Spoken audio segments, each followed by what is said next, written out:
English teachers of Reddit. What is the most disturbing story assessment a student has ever submitted?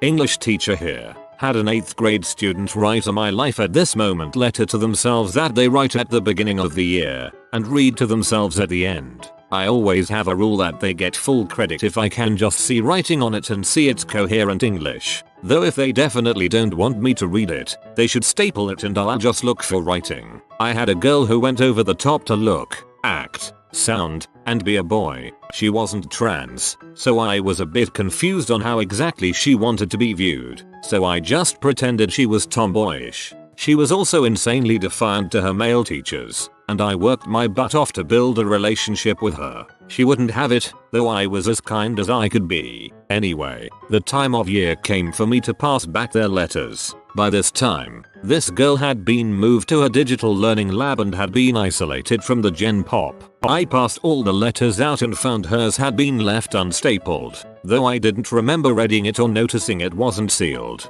Curiosity overcame me, so I opened it. My heart broke when I read her rather detailed desire to be away from her stepdad by the end of the year, and her goal for that year was to escape the godforsaken heckhole. Long story short, that letter ended up being used in court to put her stepdad away for violating her viciously for many years. I felt bad for her, but hopefully she's been able to move on, though I doubt it. The description was pretty rough of what he did to her.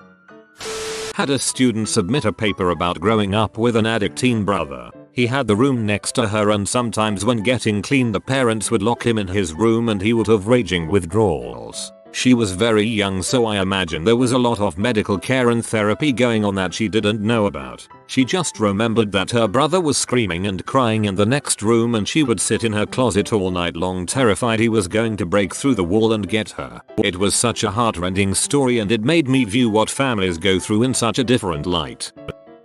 Abuse, and more abuse. Assigning anything that asks them to reflect on something personal or write something creative has a high chance of yielding stories about abuse. Those stories very likely reflect real experiences. Many a visit are paid to the guidance counselors and school therapists. If you don't work with kids, you might be shocked to learn just how many people are abused in some fashion. If you add in how many kids aren't abused but just have a bad upbringing, it gets really, really depressing. Second-hand account from colleague submitted during workshop in an undergraduate non-fiction writing class. Story was about 18 pages and was submitted by a 50-ish male. Talks about a 12-year-old girl who is not the man's daughter but belongs to him and his wife. Talking about how they like to stroke her and caress her naked body and make her eat things out of their hand. They put collars on her and constantly refer to her perfect hairy pee and so forth. The rest of the class read the story for workshop and in disgust and horror emailed professor, colleague, who immediately cancelled the workshop and contacted administration about the student. The thing is, everyone was so shocked by the nature of the story that no one got to the very last line, in which it is revealed that the girl is a cat. Obviously the student was looking for some sort of reaction, which he got. Oh my god. Someone wrote fanfiction of her and Kermit the Frog, and I've not been the same since. I hear a knock at my door. I opened it slowly, and there he was, Kermit. Students were annotating old news articles about a very famous axe murderer from the late 1800s. One student includes an annotation about how the article reminded her of her father. She helpfully included his name for me to Google, and yep, that is how I found out my student's dad is literally an axe murderer. Second place goes to a student who wrote from the POV of the zodiac color for a creative writing assignment. It was incredibly well written. If it hadn't been, it honestly might have not been so disturbing. But being in the killer's head as he ties up and stabs young couples to death? No thanks. Oh, and last week someone submitted a horror story in creative writing. I swear to God, she could be a writer for Saw movies. The deaths were graphic and gruesome and creative. I had to take breaks while reading it because I'm pretty squeamish. Was the axe murderer the Axeman of New Orleans? It might get buried, but I need to chime in, mostly in the hopes that this student finds my comment and knows how much this story stuck with me. The first paper assignment of the semester was to write about life at the university through a sociological lens. This guy who was social, well liked, in a frat turned in this shocking story. He was writing about how hard his life was, how he had to scrounge for meals from the trash while seeing all the other students eat happily in the dining halls. He described how he'd seen his friends struck by cars on the winding mountain roads on campus. I was so taken aback, and I kept reading anxiously to see if his story would take a turn. A squirrel. The student was writing from the perspective of a squirrel. This kid was a genius. I told him later how impressed I was, and he shrugs in a very bro way, stating that's the worst thing I've ever written. If you see this, Matt, that's still my favorite paper by a student. Finally a clever paper. My reading will be glorious. Not an English teacher, but when I was in junior college I was a TAFE or a psych instructor, and I read and graded essays. There was an assignment for students to create an experiment where they trained themselves to create a habit by rewarding themselves after the task. Think Pavlov. One male student wrote about his experiment. He chose to train himself to masturbate more often and his reward was masturbating. And he wrote about it in detail. Very sustainable system, but so weird to submit to your instructor. You make it sound like he's physically frustrated. I have my HS students write a defining moment memoir about a moment where their lives changed in a significant way. I generally see some stories about childhood abuse and things of that nature where I make sure our social work team is aware of their claims, they're getting support, and that's basically it. However, I did once get a story about the first time a girl in my class had smoked herb. Except, the whole thing was written with the herb anthropomorphized as a beautiful woman named Mary that she met and took on a beautiful all-night date. This thing was about 3 pages long and graphic. We're talking full anatomical descriptions of lesbian love as an analogy for the experience of getting high for the first time. It just kept going and going. And it was extremely well written to the point that I was really uncomfortable reading it and had to put it away. The worst part is she was so excited for me to read it and came in the next day like, "Did you read it? Did you like it?" I'm super proud, and I had to basically say, "Yeah, it's super well written, but honestly I just can't be reading something like that written by one of my students." I had a junior write a memoir in her daily journal about getting violated by 2 other students. This was 7 years ago and I still get emotional when I think about it. She was always super quiet and a great student. She wasn't aware that the journals would be turned in and she begged me not to say anything to her parents. I spent a lot of time making sure she got the help she needed. She's doing much better now. She's an RN in a local hospital and she took care of me a year or so ago when I was in the air. Basically a manifesto about how the student felt ostracized from the school and how he wanted revenge. This was a community college, and he was a freshman. Over the semester, I could tell he struggled, yet he was also insanely talented. Some other students in the class bullied him in my presence, and let's just say I didn't tolerate that at all. I spent extra time talking to him and trying to help him one-on-one. One day, he turns in an assignment talking about his desire to exact revenge for his marginalization. He was triggered when everyone on his floor conspired to trick him to go outside at night in the middle of the winter. Then they locked him out of the dorm. Buttholes. I spoke with him immediately about it, and he assured me it was just hyperbole. Regardless, I did have to notify my supervisor. I also spoke with his RA, but the RA couldn't care less. The student ended up dropping out shortly after this. We stayed in touch for a bit, but after a while, I don't know what happened to him. He was probably the smartest student I had in that class, yet he couldn't make it because of his own personal problems and torment from other students. Ugh. I was working with a small group of year 7 students, and we did this exercise where the kids had to create a story using a randomly assigned setting, character and theme. So this one boy ends up with a war zone, a princess and unrequited love. He proceeded to turn these innocuous prompts into a hilariously messed up story. Set during World War II, it's told from the perspective of the princess of the UK, who wakes up on a battlefield to find Nazis shooting her. Suddenly someone behind her kills her attackers. She turns around to see her rescuer, and it's Hitler. In fear, she runs into a medical tent. Hitler in close pursuit. In the tent, she decides to confront Hitler, but, upon locking eyes with him, realizes he's the most beautiful man she's ever seen, falling in love immediately. Hitler, however, walks right past her and kisses a passing nurse. Furious and jealous, The princess of the UK kills the nurse in a fit of rage, then flees the medical tent, returning to the battlefield before the sad and baffling conclusion to the story, and then I died. So not disturbing as such, but certainly unexpected. This sounds like a fever dream. I teach, but not English. I once had to write up a middle school student. I don't remember for what, but it was serious since I hate writing up, and they turned in their assignment for that day with none of it done. In its place was a half-page description of all the things their dad would do to them if he found out they were written up again. It started pretty mild, say, take the phone away, to more serious things like no food or water. By the time I saw it, they were already out the door, so I hopped over to the counselor and let them have a copy of it. Not sure what happened after that since it was out of my hands, and I'm not sure if it was even true or not. They tended to be overdramatic and stretch the truth in class, but I took it very seriously. I've definitely been more purposeful and welcoming in my interactions with them from here on out. Got to make sure that the classroom is a safe and good place for them. Hopefully the kid was just making stuff up to avoid punishment for not doing their work. Good thing you reported it to her counselor, just in case. I was the student. We were told to create an invention that'll help the human race. Basically write 3 paragraphs down and turn it in. Several classmates came up with machines to stop cancer, medical equipment, things to help homeless people. I am at a loss. So I decide to rip off the suicide machine from Futurama and basically wrote down that you can choose fast, slow, painful, painless death. It can help people who have painful diseases die for just a quarter. Needless to say, I was put on suicide watch and had a counselor until I graduated high school. High school arts classes are so funny because the teachers are like, please don't cross these lines, but then those lined subjects are what makes for good entertainment outside of school. But the poor teachers are just trying to keep kids alive, mayo.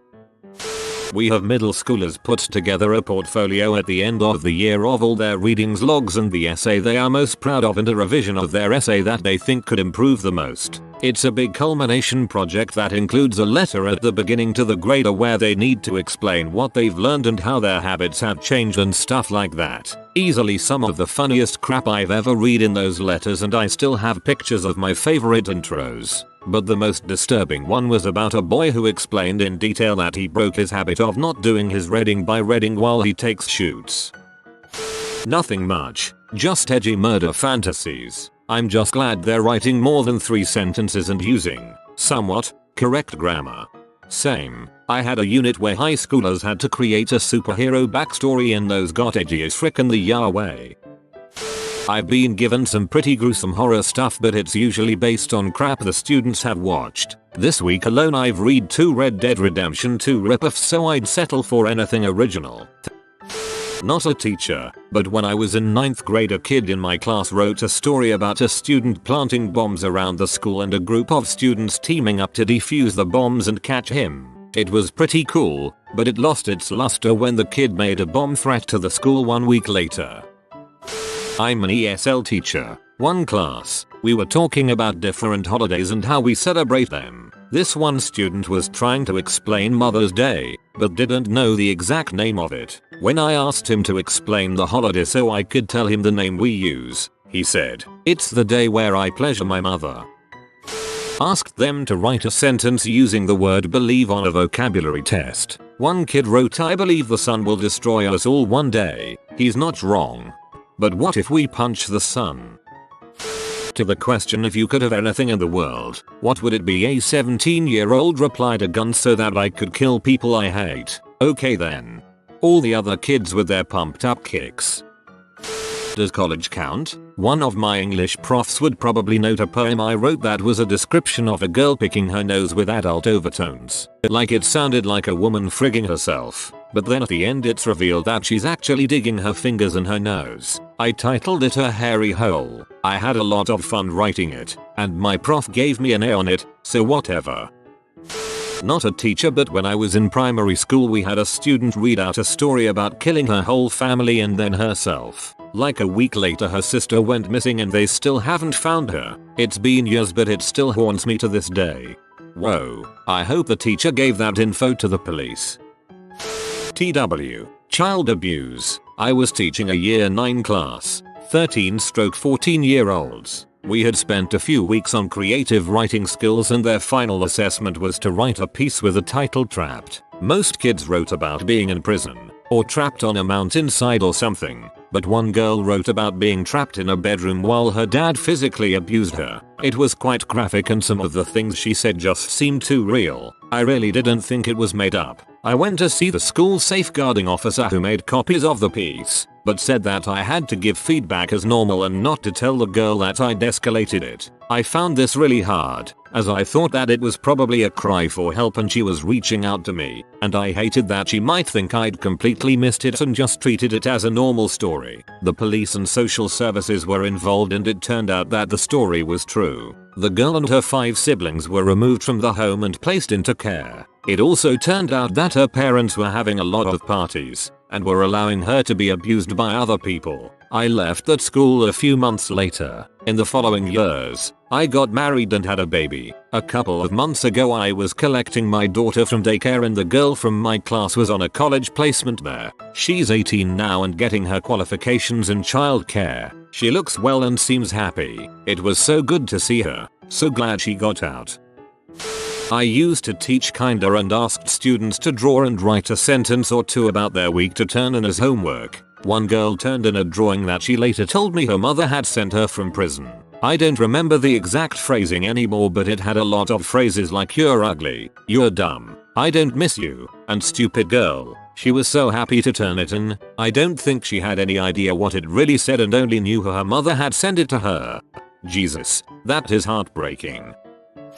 I teach English and ENL. One of my major assignments I give to my students in the beginning of the year is a realistic fiction short story. One particular student submitted his realistic fiction story about surviving a violation. It was quite vivid and detailed, which made it difficult to read. When I pulled him aside and asked him about it, he just said it was a story and shrugged it off. I told the admin and tried to get the guidance counselors to talk to him about it, but it just made him resistant to speaking and discussing about it. In the end, he was just emulating what he saw on Netflix's at the time and wanted to write in the perspective of a violation survivor after watching 13 Reasons Why. Smart kid, but that story was very difficult to read through due to the nature and details that were presented in his work. Had a kid busily writing something in science class that had nothing to do with what everyone else was working on. It was an anti-Jew LGBT POC manifesto, sort of an argumentative essay on why it should be perfectly normal, if not expected, to kill those particular groups. I turned it into admin. They met with parents and he was withdrawn the next day.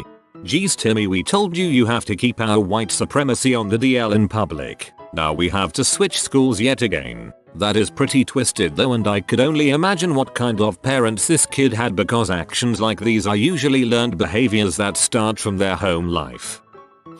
Not a teacher, but I was going through my old papers my recently deceased mother had saved. Well, as a joke, I handed in a descriptive story about Rudolph the red-nosed reindeer where a snowflake created a massive short circuit and caused his head to explode and started a chain reaction, taking out each of the reindeer in succession as the reaction worked its way back to the big guy, thus ruining Christmas. Teacher note: disturbing. Please see me. Not an English teacher and nothing submitted to me has ever been considered disturbing, but I did go to high school with a guy who submitted a creative story in which he described coming to school with multiple guns and shooting up the place. It made national news. He's in the military now. Got to love a happy ending. I'm an English teacher and I've had a ton of these. I even have instances where, instead of actually writing the assignment or assessment, they go on a long confession. There's something about me as a teacher. Lots of my students wind up telling me some pretty disturbing things. Once I had students write on the prompt, "Write about your biggest fear." One student, who'd been in Thai refugee camps, has had much of the class, wrote about being in camps and being afraid to use the bathroom at night because he was worried he or his brothers would get shot. He then ended the essay, almost as an afterthought, with, "I am also afraid of taking tests." I had another student who wrote an essay about her boyfriend breaking up with her and how she doesn't want to be here anymore. Another student wrote an essay about starvation and its effect on the body, complete with graphic details about death from starvation. Another student wrote about her mom's new boyfriend and how she didn't like him because he would look at her all the time. This student's English wasn't great, but when I talked to her, I found out she meant that he was watching her while she was getting dressed in her room. Another student wrote a detailed and accurate description of the history of the AK-47, which I suppose isn't disturbing in and of itself, but I am still keeping an eye on this particular kid. So Dwayne "The Rock" Johnson meets Al-Qaeda on a plane and cooks them delicious meals. Dwayne "The Rock" Johnson. You have been visited by the happy baby pygmy murder cow. Back away slowly and subscribe quickly to ensure your safety. Thanks for watching. If you are new to the channel, you can subscribe. I publish new videos every day. Until then, check another video, or don't. Either way, have a great day you magnificent people.